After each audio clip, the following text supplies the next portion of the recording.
দর্শক বার্তা 24 এর পক্ষ থেকে সকলকে শুভেচ্ছা। আমি মোহাম্মদ রায়হান, যুক্ত হচ্ছি পটুয়াখালীর কলাপাড়া উপজেলা আর কুয়াকাটা সংলগ্ন এলাকা থেকে। আপনাদের একটি বিষয় জানিয়ে রাখছি, বর্তমানে কিন্তু এই যে ঘূর্ণিঝড় রেমেল সেটির কিন্তু তাণ্ডব উপকূলে চলছে।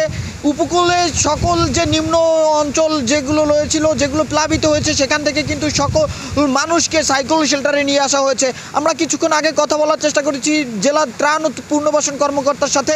তার পক্ষ থেকে যেমনটি জানানো হয়েছে যে পটুয়াখালী জেলার 703টি সাইক্লোন শেল্টার ও 35টি মুজিব কেল্লায় বর্তমানে 43,000-এরও অধিক কিন্তু মানুষ আশ্রয় নিয়েছে।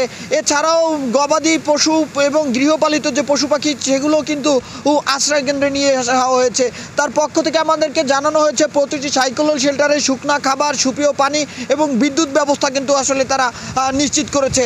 এবং আপনাদের আরেকটি বিষয় জানিয়ে রাখছি, পটুয়াখালীর বিচ্ছিন্ন দ্বীপ উপজেলা রাঙাবালি, সেই রাঙাবালিতে কিন্তু দুপুরে যে জোয়ারে এর জলোচ্ছ্বাস হয়েছে, সেই জলোচ্ছ্বাসে 20টিরও অধিক এই গ্রাম কিন্তু প্লাবিত হয়েছে।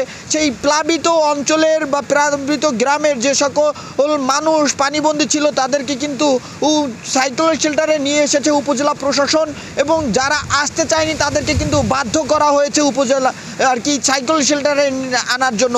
এবং কিছুক্ষণ আগে আমরা কথা বলার চেষ্টা করছি পটুয়াখালী জেলা পুলিশ সুপার মহোদয়ের সাথে। তার পক্ষ থেকে যেমনটি জানানো হয়েছে যে মানুষকে সাইক্লোন শেল্টারে নিয়ে যাওয়া, সাইক্লোন শেল্টারে নিরাপত্তা এবং মানুষের এর যে গৃহে নিরাপত্তা নিশ্চিত করবে পটুয়াখালী জেলা পুলিশ, এটি কিন্তু তাদের পক্ষ থেকে যেমনটি জানানো হয়েছে।